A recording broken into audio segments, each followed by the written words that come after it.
আজকের ভিডিওটা শুরু করলাম বাবার বাড়ি থেকে। ঈদের পরে বাবার বাড়িতে গিয়েছিলাম, সেই ব্লগটা আপনাদের মাঝে শেয়ার করতে পারিনি। তো হাই এভরিওয়ান, আসসালামু আলাইকুম। আপনারা সবাই কেমন আছেন? আশা করি সবাই অনেক ভালো আছেন, আলহামদুলিল্লাহ। আপনাদের দোয়াতে আমরা সবাই ভালো আছি।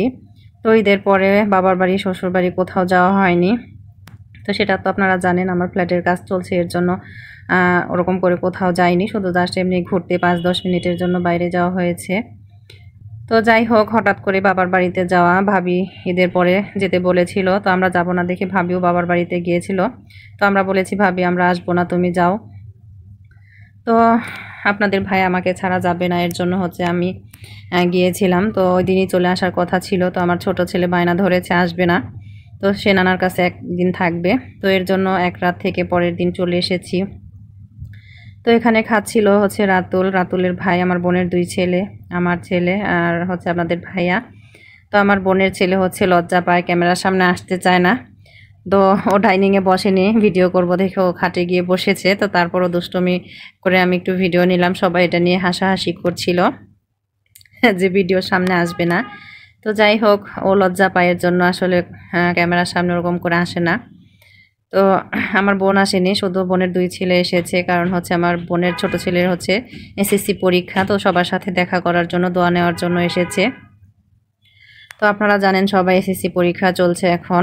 তো এই তো আমার মা আর আমি মিলে ছোটোখাটো যেটুকু পেরেছি আয়োজন করেছিলাম। তো মা সব কিছু রেডি করে রেখেছিল, জাস্ট আমি শুধু গিয়ে রান্না করেছি। যেহেতু ভাবি ছিল না, তো ভাবিও জানতো না আমরা যাব হুট করে। তো আসলে আপনাদের ভাইয়া বলছিল তুমি না গেলে আমিও যাব না একা একা।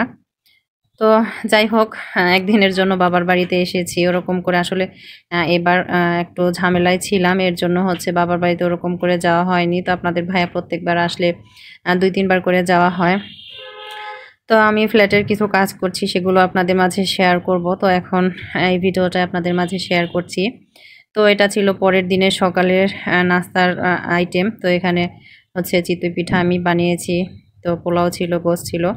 তো আমরা দুপুরের খাবার খেয়ে বিকেলে একটু ঘুরে আবার চলে আসবো বাসায়। তো আমার ছেলেকে এখন খাওয়াবো। তো দুপুরের রান্নাবাড়া আমি মা মিলে করেছি। তো মাকে বলছিলাম আজকে শাক ভাত করব। তো তারপরও মা গোশ রান্না করেছে, এটা কক মুরগি রান্না করেছিল, সাথে আনাম ডিম, পাট শাক ভাজি, করলা ভাজি, বেগুন ভাজি, সাদা ভাত, এখানে সালাদ। তো এই তো এগুলোই আজকের দুপুরে আয়োজন করেছিল। তো আসলে প্রত্যেক দিন কিন্তু মাংস খেতে ভালো লাগে না, শাক ভাতের মতো আসলে মজার খাবার আমি মনে করি আর নেই। আর ঈদের পরে বিশেষ করে প্রত্যেকটা বাসায় গোশ খাওয়া হয়। তো গোশ খেতে খেতেও ভালো লাগে না। তো এখানে আমরা টেবিলে সবাই মিলে খাচ্ছিলাম। তো দুপুরের খাবার খেয়ে বিকেলে একটু ঘুরতে যাব। আমার ছেলেও খাচ্ছিল এখানে বসে, আর একটু ফোনে মোবাইল কার্টুন দেখছিল। তো আমার বড় ছেলের খাওয়া হয়ে গেছে অলরেডি। তো আজকের ভিডিওটা যদি আপনাদের ভালো লেগে থাকে অবশ্যই লাইক, কমেন্ট, শেয়ার করবেন, পাশে থাকবেন।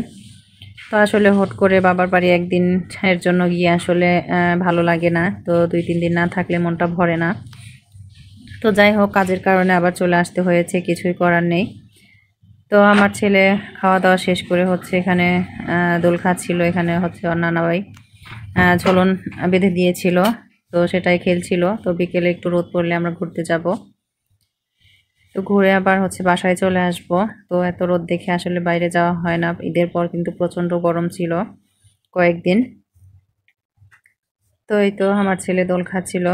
তো একটু বিকেল করেই তো ঘুরতে এসেছি। তো অল্প একটু ভিডিও আপনাদের মাঝে শেয়ার করছি। তো জানি না আপনাদের কেমন লাগবে। আপনাদের যদি ভালো লাগে অবশ্যই কমেন্টের মাধ্যমে জানাবেন। তো আপনাদের কেমন লেগেছে। তো সবাই ঈদের পরে পরিবার নিয়ে ঘুরতে বের হয়। তো আসলে ঈদ মানে আনন্দ, ঈদ মানেই খুশি, সেটা যতই মনে কষ্ট থাক না কেন, দুঃখ থাক না কেন। তো যাই হোক, আজকের মতো ভিডিওটা এখানেই শেষ করব। ইনশাআল্লাহ পরবর্তীতে অন্য কোনো ভিডিও নিয়ে আবার দেখা হবে। আল্লাহ হাফেজ।